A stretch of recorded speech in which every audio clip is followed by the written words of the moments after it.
Magandang araw po mga bossing. Andito ulit po tayo ngayon sa Pindangan Sentro, Alcala, Pangasinan. Bali tapos na po yung project natin dito. At natapos po natin ito ng 26 days. Medyo natagalan nga lang po dahil medyo marami rin po kaming pinupuntang mga projects, hindi lang po ito. At ito ipapaliwanag po ito ni Buddy Mac yung mga natapos na ginawa namin, yung mga designs, mga paint.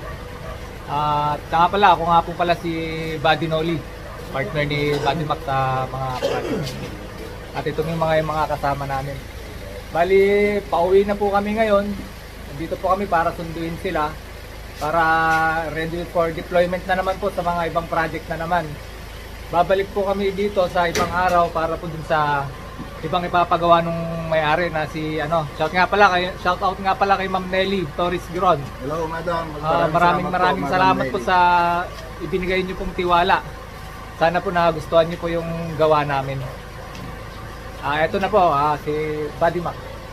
Yan mga boss, maraming salamat po kay Ma'am Nelly sa tiwala na binigay sa amin. Bali, pagpasensya nyo na mga boss na ngayon lang namin ipakita uli yung project namin kasi marami nga kaming inaasikasong mga project. At isa pa, medyo may kalayuan itong Alcala, itong project natin dito sa Alcala, kaya hindi natin natutukan sa vlog. Pero sa gawa naman, lagi nating lagi natin inaasikaso yan, lagi natin binabantayan. Sa video lang, hindi natin natutukan, hindi natin na-vlog ng maayos. Bali, ang ginawa natin dito, yung ceiling ng yung ceiling ng bahay. Yan, yan yung mga ginawa namin. Tapos yung pintura ng ceiling, tapos yung pader. Pinintura namin yung pader. Bali, may pintura na yan mga boss. Dati, may pintura na yan dati. Bali, pinatungan na lang namin. Ang ginawa namin dyan, nilihan namin, tapos binasilyan namin, tapos liha, tapos pipintura mo ng flat na latex. Tapos tingnan nyo na naman kung may lilihain, tapos pintura na flat ulit, tapos finish na. Yun na lang, retouch na lang yung iba kung paano para gumanda yung pader. Yan, mapapansin nyo, iba ng kulay ng pader. Yan. Bali, papakita namin yung itsura niya ngayon. Sige mga boss, tara, pasukin natin.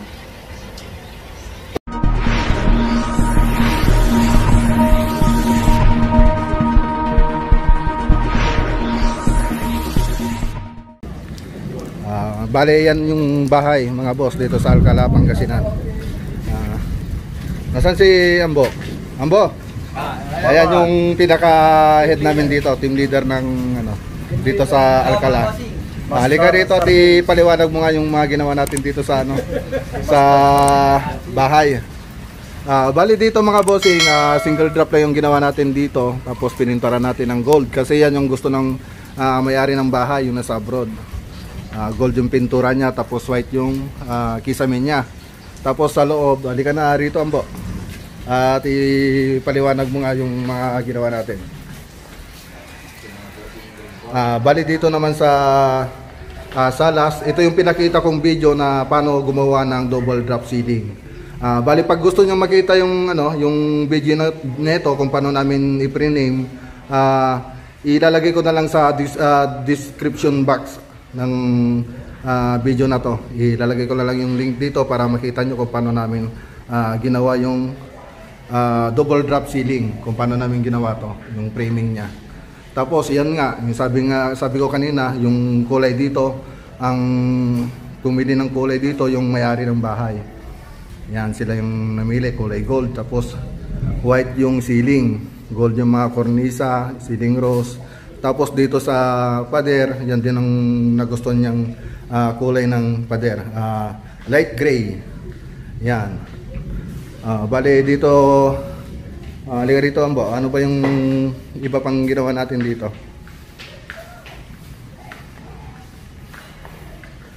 Yan. Bali dito mga boss, ano rin ang ginawa natin dito, double drop ceiling din, gaya doon sa salas dito kasi yung dining nila. Yan.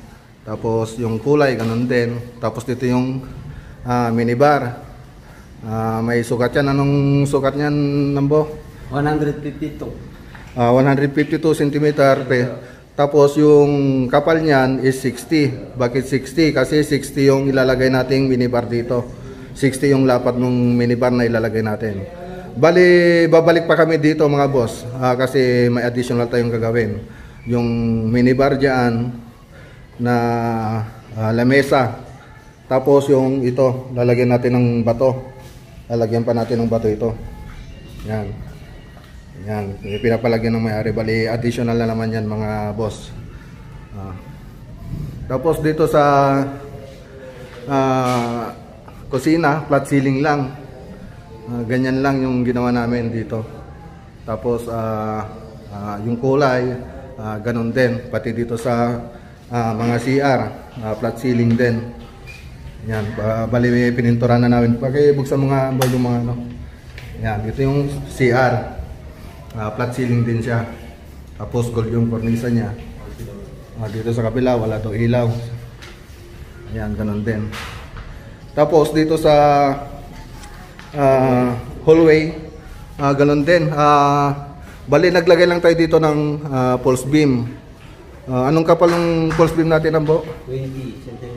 20 cm yung kapal dito. Tapos nagpababa tayo ng 15 cm. Nagpababa tayo dyan. Bali mapapansin nyo mga boss, nilagyan natin ng partition dito para may separate yung hallway sa salas at kusina. Bali nilagyan din natin dito ng false beam, ganun din yung sukat niya. Bali dito nag-30 na tayo rito para parang mirror nitong TV rack nila, yung cabinet. Yan. Tapos dito sa entrada ganun din. Ito yung master bedroom. Bali ito yung kwarto ni Ma'am Nelly. Yan. Bali yung kulay na ginawa rito, ganun din. Light gray rin ba ito, Ambo?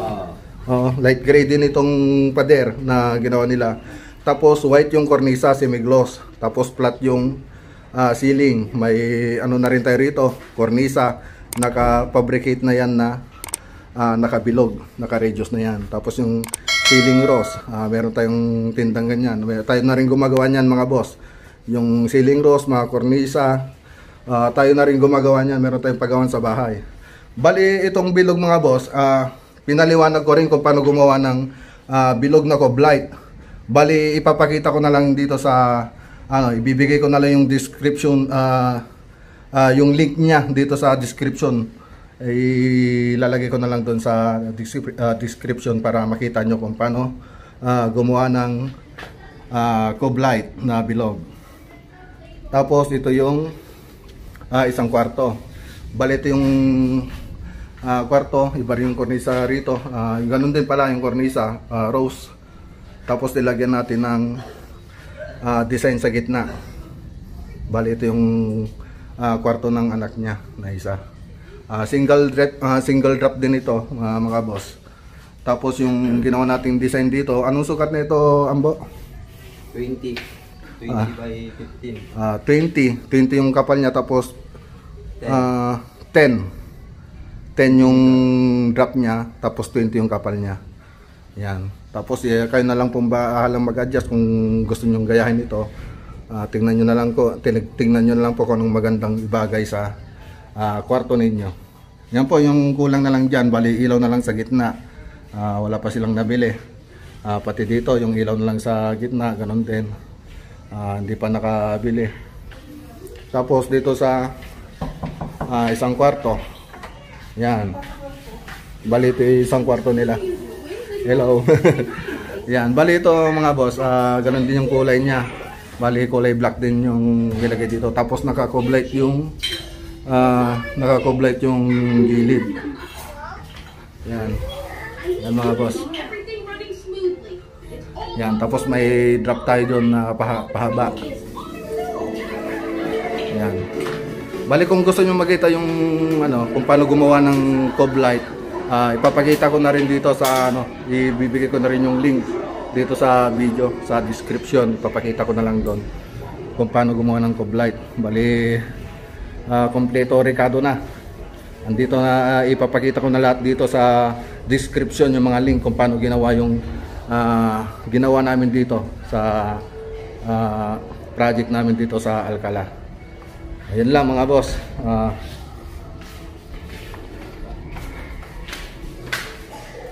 Yan boss, Bads, may masasabihin ka ba kay Ma'am Nelly? Salamat po, Ma'am Nelly. Ayan, si Badinole. Susunod po ulit yung ipapagawa niyo po na bar counter tsaka dito sa may ano, sa may baluster ninyo. Lalagyan po natin ng stoneworks. Ayan. Bali, babalik pa kami dito mga boss.